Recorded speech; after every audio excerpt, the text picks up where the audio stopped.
Listen, Buddy, written by Helen Lester, illustrated by Lynn Munzinger. Buddy's father had a beautiful big nose. He was a great sniffer. Buddy's mother had beautiful big teeth. She was a great chomper. Buddy had beautiful big ears. It didn't matter. When Buddy's parents sent him to the vegetable stand to get a basket of squash, he came home with a basket of wash. When they asked him to buy 15 tomatoes, he came home with 50 potatoes. Buddy's father said, "Listen, Buddy, will you please bring me a pen?" "Who?" asked Buddy. "You," said his father. "Will you please bring me a pen?" "A what?" asked Buddy. "A pen," said his father. "Will you please bring me a pen?" "Sure," said Buddy. Buddy's father said, "Listen, Buddy." Buddy's mother said, "Listen, Buddy, will you please get me a slice of bread?" "Who?" asked Buddy. "You," said his mother. "Will you please get me a slice of bread?"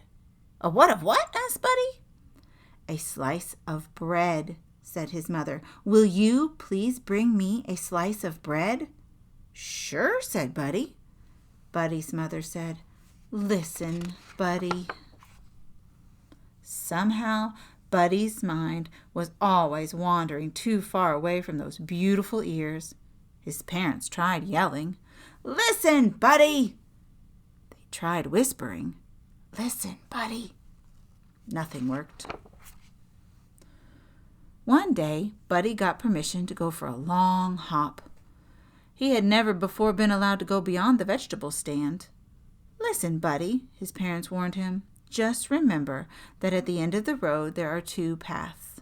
The path to the left will lead you around the pond and back home, but the path to the right will lead you to the cave of the scruffy varmint. And that scruffy varmint has a nasty temper, so be sure to take the path to the left." "Right?" asked Buddy. "Left," said his parents. "Right," said Buddy, and with a salute of his paw, he hopped away. Feeling very grown up, Buddy hopped along past the vegetable stand and on to the end of the road. "Now let's see," he pondered. "Was I supposed to go left or right? Or right or left?" He thought as hard as he could. "The last thing I said was right, so that must be right." Right he went.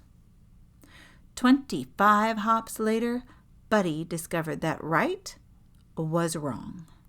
There in front of his cave was the scruffy varmint, doing scruffy things that varmints do, like snarling and mussing his hair and rubbing dirt on his knees and scratching a whole lot of itches. At his feet was a large soup pot. "What are you going to do with that soup pot?" asked Buddy. "What does one usually do with a soup pot?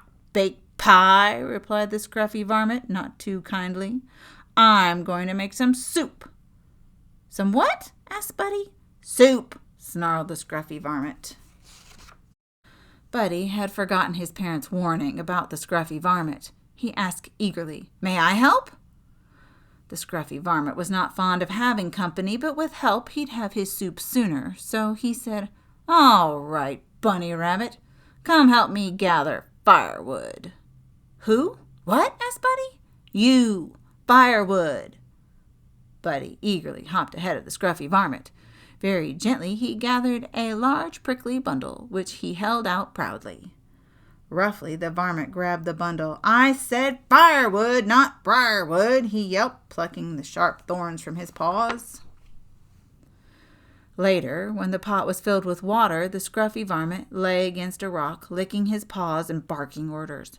"Hustle, Bunny Rabbit, get the flour." "Yes, sir," said Buddy. 5 pinches of salt." "Yes, sir," said Buddy. 15 tomatoes."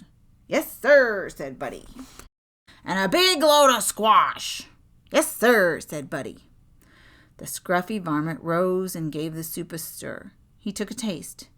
It tasted a little like, well, maybe it needed some pepper. "Bunny Rabbit, Get the pepper from the left side of the kitchen sink, the varmint growled. Who? Get the what from the where side of the where what? Asked Buddy. The scruffy varmint repeated, Who? Get the what from the where side of the where what? Never mind. He stalked into the kitchen and got the pepper himself and sprinkled it into the soup. There, he snarled. Now, Bunny Rabbit, put the soup on the fire. Buddy put the soup in the fire. The fire went hiss, and so did the scruffy varmint. I'll teach you, he howled. I will have soup, bunny rabbit soup, and I know just the bunny to use, the bunny rabbit who never listens. Buddy listened. He also hopped very, very, very fast, faster than he had ever hopped in his life.